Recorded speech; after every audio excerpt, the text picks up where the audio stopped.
Bab berikutnya itu namanya transformasi tegangan.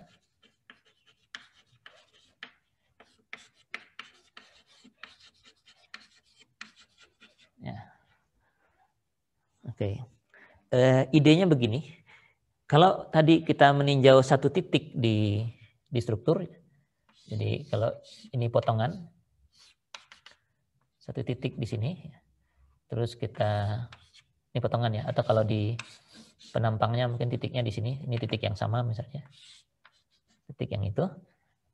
Lalu kita gambarkan tegangannya dalam arah sumbu X, sumbu Y misalnya ya, begitu. Oke. Karena A ini titik, kita tidak harus membuat kotaknya seperti ini ya. Boleh saja saya bikin kotaknya gitu ya. Ini toh titik, sama-sama titik gitu ya. Ini ya dimensi ini kecil sekali, ini dimensi ini dx dan dy-nya ini kecil sekali. Jadi saya bisa bikin arahnya kemana saja nih semaunya saya ya.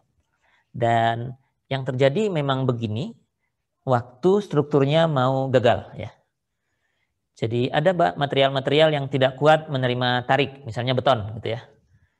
Nah, kalau diberi tekan dari satu arah, dari arah yang lain akibat geser dan kombinasi yang lain, mungkin ada yang mengalami tarik tuh ya. Dari arah, kalau ini arahnya kita putar ya. Nah, yang itu dulu yang mulai gagal ya.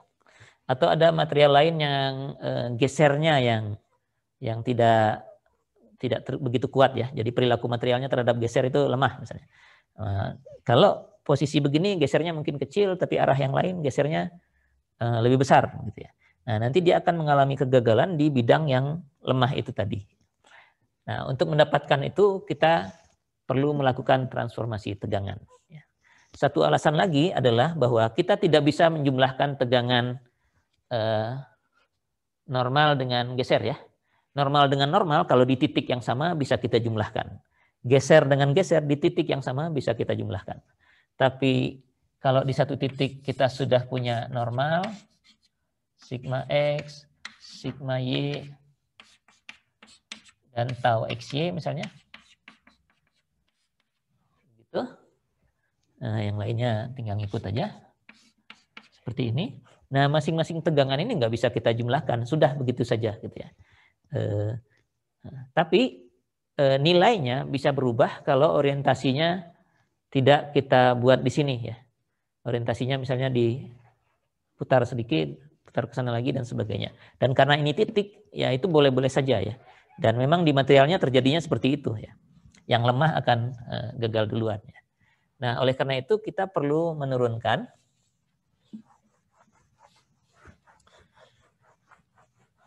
formulasi kalau misalnya di satu titik ini kita ngambil bidangnya yang miring begini misalnya ya. Jadi ini, terus ini saya keluarkan gitu ya. Ambil bagian ininya saja. Ya. Bagian yang terpotongnya saja. Di mana di sini tadi ada sigma X mestinya. Di sini ada sigma Y. Karena ini kan sigma Y sama dengan sigma Y, ini juga sigma X, ini sigma X. Dan di sini ada tau XY-nya kalau di sini ke bawah gitu ya. Tau XY, ini juga ke sini gitu ya. Dan kita ingin tahu kalau di permukaan ini yang sudah miring ini normalnya ke arah sana ya, tegak lurus dengan permukaan ya. Ini sigma X aksennya ya. Ini sumbu X aksen ya. Kalau ini sumbu X ya. Begitu. Dan sudut antara X dan X aksen ini kita sebut sebagai theta. Gitu. Jadi di permukaan ini mestinya ada tegangan normal, sigma X aksen, dan ada tegangan geser. Gitu ya, tegangan gesernya ke sana, tau X aksen, Y aksen. Nah, kita perlu mencari tahu sigma X aksen itu sama dengan berapa sebagai fungsi dari sigma X, sigma Y, dan tau XY. Dan juga tau X aksen, Y aksen sama dengan berapa sebagai fungsi dari sigma X, sigma Y, dan tau XY ini. Nah, itu bisa kita dapatkan dengan menggunakan keseimbangan ya. Jadi kita tinjau keseimbangan arah horizontal dan vertikal. Oh, bukan horizontal vertikal. Karena yang mau dicari sigma x aksen ini dan tau x aksen y aksen, lebih baik ngambilnya keseimbangan arah ini agar yang ini nggak ikut dan keseimbangan arah sana gitu ya. Nilainya saya taruh di slide ada, kita coba sebentar saya ambil dari buku.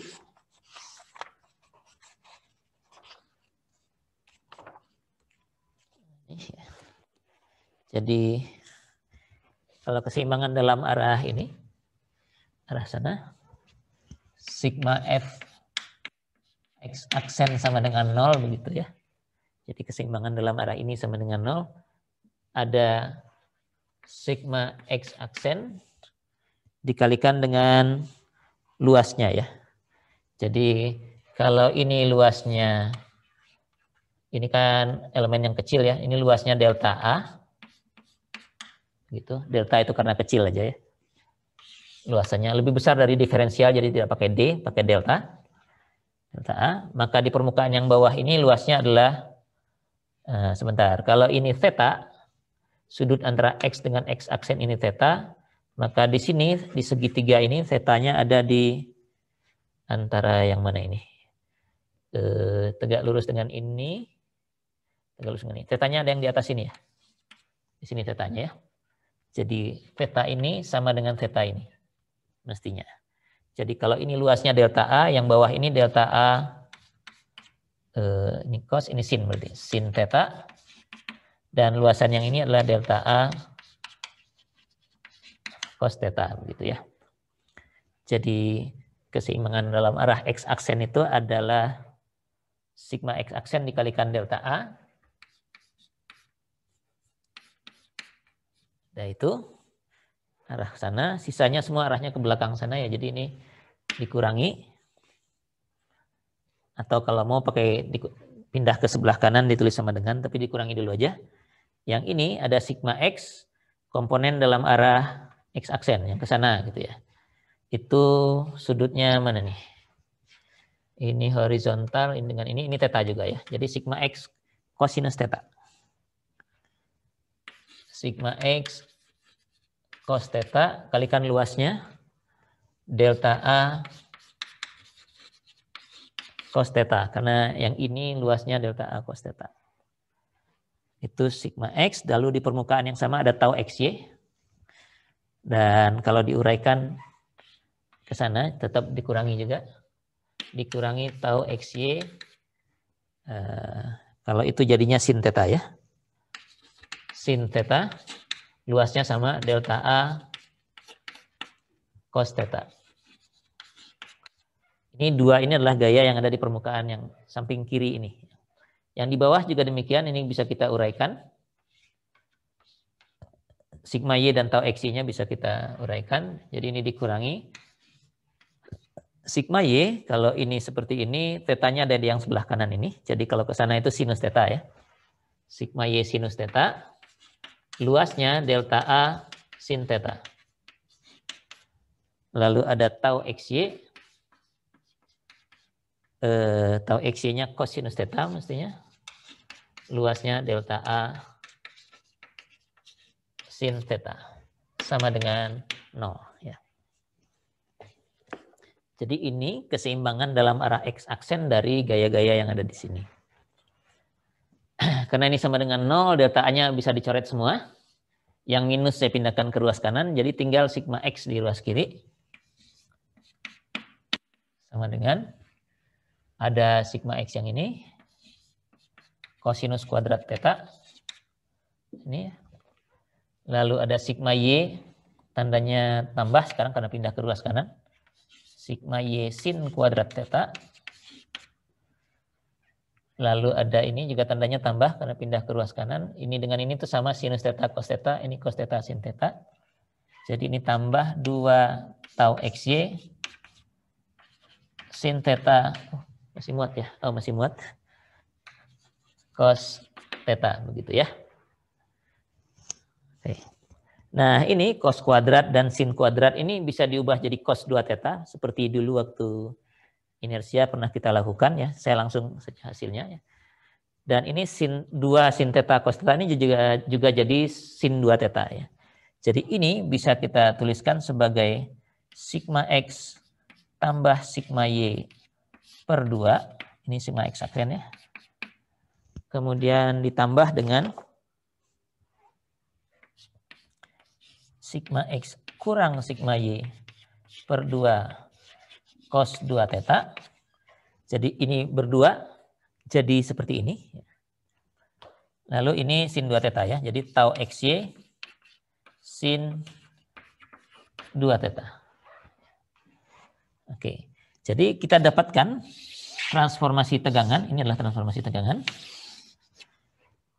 Untuk sumbu yang lain, X aksen, yang merupakan rotasi sumbu X sejauh theta.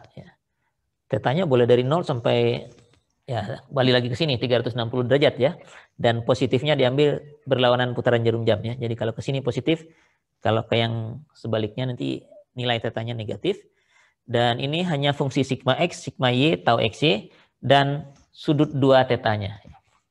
Nah kalau Anda perhatikan ini mirip dengan formula untuk transformasi inersia yang lalu ya. Hanya mungkin tandanya agak berbeda ya. Kalau di inersia ada plus dan minus, satunya lagi gitu juga ya. Jadi mirip tapi tidak persis sekali ya. Makanya tolong hati-hati waktu menuliskan formula ini. Sekarang kalau yang ini positif semua ya.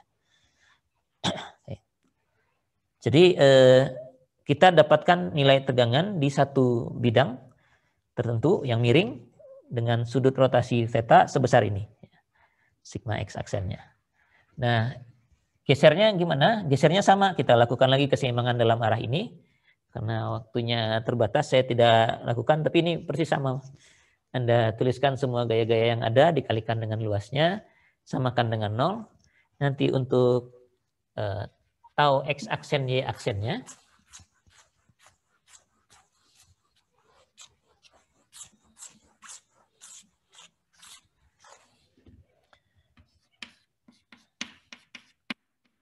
Kita akan dapatkan nilainya seperti ini. Minus, ini ada minus di depannya ya. Jadi ini minus perlu dikurung biar tidak ragu. Sigma X min sigma Y per 2 sin 2 theta tambah tau XY cos 2 theta. Jadi dua ini, sigma X aksen dan tau X aksen ini bisa kita gunakan untuk mencari tegangan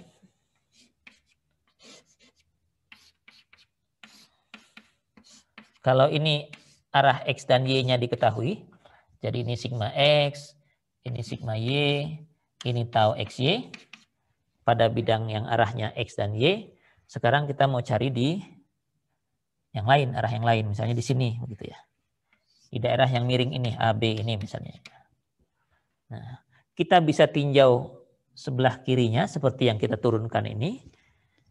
Bisa juga kirinya atau bawahnya seperti ini, bisa juga sebelah atasnya ya. Yang ininya begitu. Tadi kan kita tinjau segitiganya yang sebelah bawah, sekarang tinjaunya segitiga sebelah atas. Hasilnya harusnya sama ya. Karena kalau di segitiga sebelah atas, sigma X aksennya arahnya jadinya ke sini ya. Kalau tadi ke arah sana di potongan yang satu, ini arahnya ke sini. Yang ini juga arahnya jadi ke sana. Kalau tadi ke situ, tau X aksen Y aksennya jadi sama. Angkanya harusnya sama ini. Karena kalau disambung lagi harus hilang kan ya. Sambung lagi kan nggak ada tegangan di sini. Jadi nilainya harus sama dengan ini. Nah yang berbeda adalah nilai theta-nya ya. Karena theta itu tadi diturunkan dari sumbu X ke sumbu X aksen. Ya. Nah kalau ini, kalau kita bandingkan dua bagian ini, saya hapus yang ini ya, tadi ini penurunannya udah.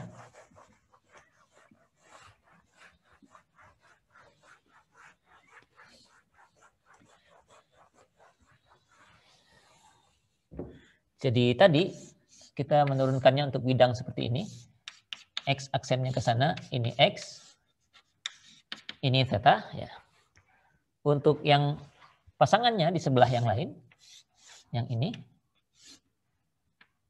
X aksennya ke sini, sumbu X-nya kan tetap horizontal ya. Nah ini X-nya boleh segini, positif segini, atau negatif sekian. Jadi tetanya bukan X-nya. Ya. Jadi formulanya antara ini dengan ini itu beda tetanya, namun nilainya harusnya sama nanti ya. Kalau Anda cobakan menghitungnya, nilainya harusnya sama dua-duanya. Sama-sama tarik berapa megapascal misalnya, atau gesernya positif atau negatif nilai tertentu. Ini kan kalau begini, kalau ini 30, katakan kalau ini 30 derajat, yang ini jadinya, ini horizontal, ini yang 30 derajat, ya ini jadinya 210 derajat gitu ya. Bukan 210. Ini enggak 30 ya. Ini 30-nya ke mana 30-nya nih, kok saya jadi keliru. Iya, 30-nya yang ini ya. Jadi kalau ini 18, ya ini 210 jadinya. Gitu. 210 derajat atau sebaliknya ke arah sini. Kalau begitu ini ke sana, yang ini ya. Ini 90 tambah 60 ya. Ini 150 derajat. Atau tetanya sama dengan minus 150 derajat jadinya. Jadi kita bisa masukkan 30 ke sini, atau 210, atau minus 150, nilai sigma X aksennya mestinya sama, nilai tau aksen Y aksennya juga sama antara ini dengan itu ya. Jadi tidak ada masalah mencari yang mana ya. Oke. Yang perlu diperhatikan mungkin adalah kalau di soalnya yang diketahui yang ini misalnya ya. Ini alfa gitu ya. Apakah, atau angka aja lah. Kalau ini 20 derajat misalnya ya. Sudut ini 20 derajat, apakah tetanya juga 20 derajat? Nah, Anda harus cari dulu ya. Di yang miring ini, kalau ini ke sana tegak lurus, yang theta itu adalah ini untuk formula kita ya. Tetanya adalah yang ini. Nah, kalau ini 20, ini tegak lurus, yang 20-nya ada di sini sebenarnya ya. Jadi ini mestinya 70 derajat kalau ini 20. Ya, jadi tergantung dari soalnya di sebelah mana yang diberikan, Anda mungkin harus cari dulu tetanya itu berapa. Setelah itu ada dua pilihan bidang, bisa yang ini, bisa yang ini, masing-masing punya nilai theta yang berbeda, tapi hasil akhirnya nilai tegangannya harusnya sama. Oke, nah mungkin Anda sudah bisa membayangkan ini akan perginya kemana ya. Nah kalau kita bisa mencari tegangan terhadap sumbu yang berbeda-beda, sumbu X aksen yang berbeda-beda, nah, mestinya yang paling kritis adalah yang terbesar tentu ya. Kalau misalnya tidak elemennya atau materialnya tidak mampu menahan tarik, berapa tariknya untuk X yang sembarang ini ya? Untuk X aksen yang entah di mana gitu ya, yang bisa diputar. Jadi kita tertarik mencari sigma maksimumnya dengan memutar sumbunya. Atau sebaliknya, kalau dia tidak kuat mengalami tekan, artinya tekan maksimum ya. Karena tekan maksimum itu negatif, secara nilai itu artinya sigma minimumnya. Jadi mirip seperti inersia yang lalu, setelah kita dapatkan formula transformasi akibat rotasi koordinat, kita perlu mencari nilai maksimum dan minimumnya. Ya. Nah, maksimum dan minimumnya ini namanya juga sama, kalau dulu inersia utama, ini namanya tegangan utama.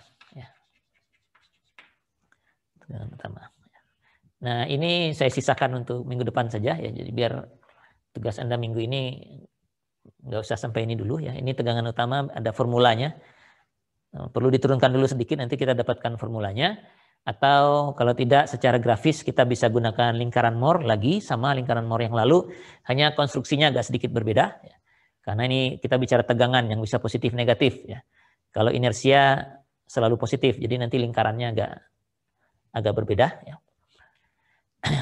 Begitu ya. Jadi transformasi tegangan masih menyisakan tegangan utama ini. Sementara 1 minggu ke depan saya minta menggambarkan dulu, menggambarkan tegangan di satu titik seperti tadi. akibat semua gaya dalam yang bekerja, mungkin ditambah dengan tekanan di dalam elemen struktur tersebut. Lalu setelah itu nyari ini, menggunakan formula ini saja ya. Jadi kalau diketahui tegangan atau tegangannya yang Anda hitung tadi, di bidang yang lain yang miring, kita bisa gunakan transformasi ini ya. Saya kira itu dulu, dan PR-nya juga masih, bukan minggu ini ya, baru ingat saya. Minggu depan ada tes ya. Tes kedua dari bahan momen lentur sampai geser yang lalu. Aturan tesnya sama seperti yang lalu. Ujian mandiri boleh buka resources asal bekerja sendiri. Waktunya dari jam 7 sampai jam berapanya tergantung soalnya nanti. Soalnya belum dibuat. Terbitnya di Teams, nanti Anda submit di Teams seperti biasa.